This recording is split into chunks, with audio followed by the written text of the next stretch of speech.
Sometimes when you do an engine swap and you've got a big engine and a tiny car, cooling can be an issue. So it could be an issue of getting air to the radiator, but it shouldn't be that case here. I do have a transmission cooler on this side, and it's relatively open on the other, and I've put little restrictors in here to block the air and make it go into the rad. I even put a little tiny scoop underneath the car. Also, you might have an issue with flow, so maybe your fan isn't spinning, not your fan, maybe your water pump's not spinning fast enough. But really, these are appropriate sized pulleys. The bottom one's fairly big, which would turn the pump faster, but the pump one's kind of small, so it's probably about okay. I'm running an electric fan. Another issue you can have is maybe you can't get the hot air out. So these fender wells are really quite open, and that should let the hot air get out. At low speeds, hot air comes out the cowl. I can see the heat doing its thing as it comes up the cowl. I experimented on the highway by blocking these off because I figured air is hitting the windshield coming into there and countering whatever comes out of the rad. So, and I'm undecided as to if that's really worth it. On the highway, probably, but in low speed, it's really nice to get the heat out of there. So, I don't know. However, there is another way of getting your engine cooler that most people don't think about, and that is running an oil cooler. You got oil running through the whole inside of your engine. It is sucking away heat, just like the coolant is sucking away heat in the cooling system. So all we need to do is add an oil cooler, and we might be able to cool this off a bit more. Some say that an oil cooler can drop engine temperatures about 20 degrees. So to do that, we need an oil and oil cooler. We need to order an oil cooler, and I think we need to do an unboxing.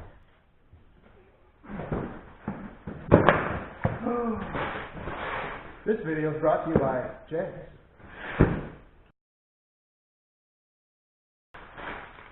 I've been shot. I've been shot again. Please don't.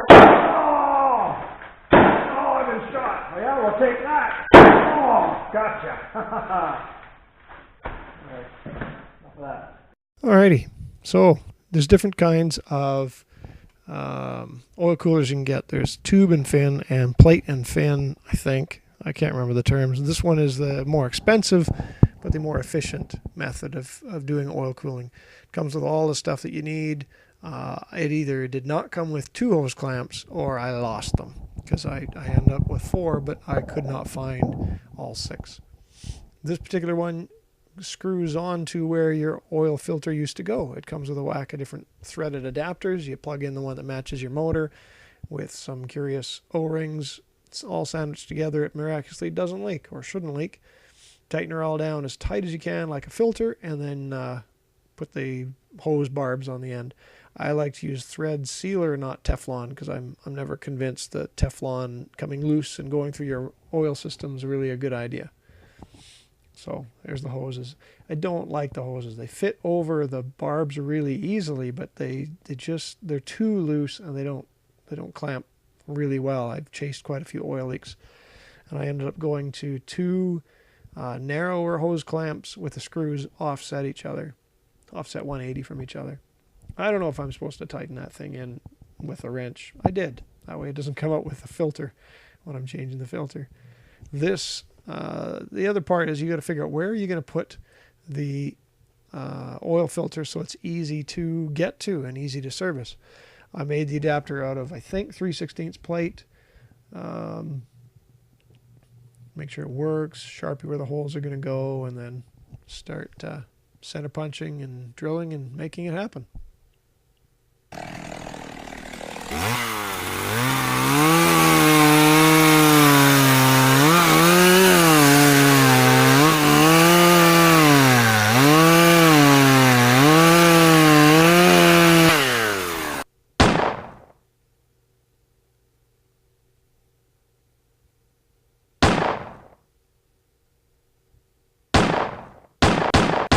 Once they're all center punched, you want to drill them.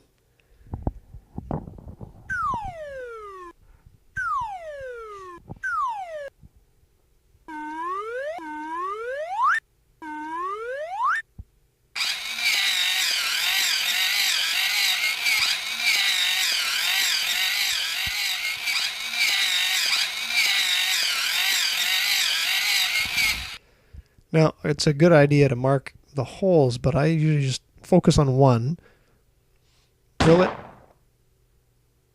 and then tap it. When I give instructions for tapping, I like to say, like, turn it half a turn and then back off a quarter turn. But the smaller the tap, the less you want to turn it. This one, I think, is a 1/4x20 tap, and it was threading pretty good in eighth wall tubing, so it was pretty fine.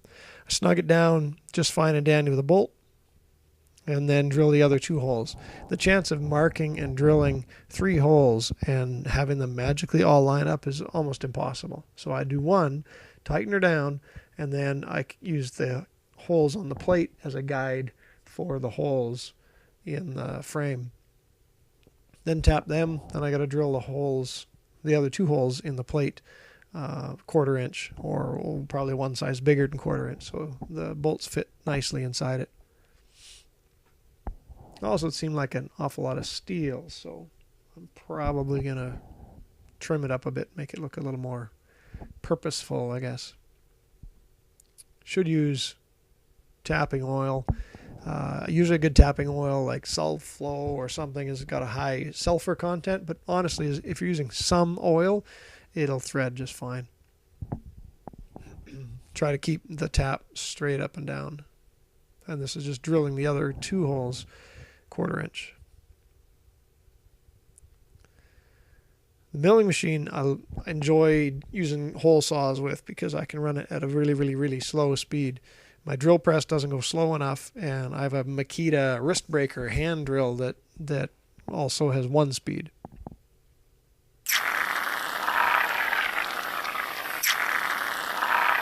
Tremclad hammered finished is one of my favorites because it dries quick, it's a durable finish, and it has a bit of a texture which hides all your mistakes.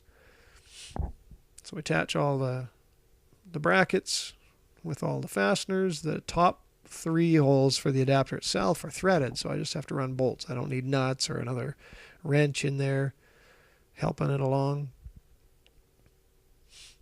These hose bibs, barbs, whatever they are, they also have the not the Teflon, but the thread sealer on it. The kit comes with, they're like zap straps, but they poke through the rad and then clamp it onto the rad using the fins to support it. And I'm not really a big fan of that.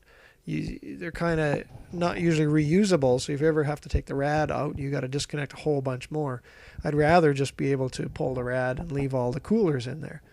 So simple enough to put a bracket in, a couple screws, couple bolts, whatever, bent piece of metal. And so then the oil cooler can stay and I can still pull a radiator out. Not the end of the world. I mean, oh, boo-hoo, a couple of fasteners and some screws and the cooler can come out. But I like the idea of making it easy to service. I like building the cars. I don't really like servicing them. Anyways, this seemed to work okay. I did use a couple zap straps on the inside edge where you see me now. It was just easier than trying to figure out or take everything apart to weld some nuts in there or find a way to make it work. I just, you know what, zap straps will work. They'll be fine. Got screws on the outside edge. Zaps on the end will be fine.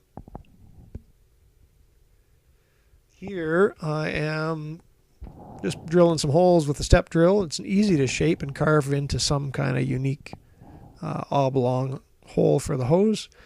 Cut them to shape and then hose clamp onto the cooler. These are the plastic shields that I made to focus the flow of air to the rad so it's not going to skip past it or go into the engine bay without first going through the rad.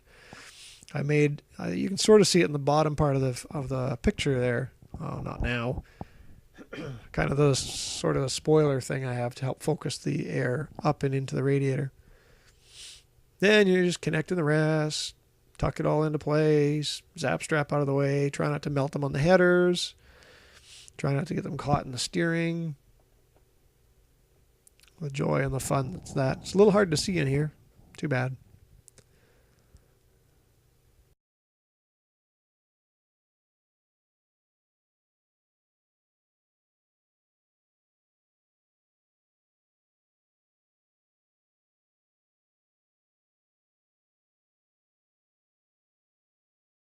So oil cooler install is done. It's all in here. It's okay. One criticism is these hoses are they're just a little bit too loose on the fittings. So down at the oil filter adapter thing, I've doubled some narrower hoses, and I'll probably do the same with these, because these were leaking. They look like they might still be leaking, but a couple hose clamps instead of one. I think it would be smart to change the hose itself, because it's too big. It doesn't fit the nipples, the barbs very well. The cooler's in there. It didn't really totally cool the engine down amazingly so. I think it helps, and the rad is more capable of dealing with the engine temperature with the cooler, but it didn't drop rad or engine temperatures as much as I was hoping for. I'm not really surprised, but it's probably pretty good. One thing you want to do is just drive it kind of nice until it gets up to temperature, because you're cooling off the oil, and you want warm oil if you're going to be using it. Anyways, there it is, installed. It works. I'm pleased with it. Don't like the hoses, but yay, oil cooler for the win.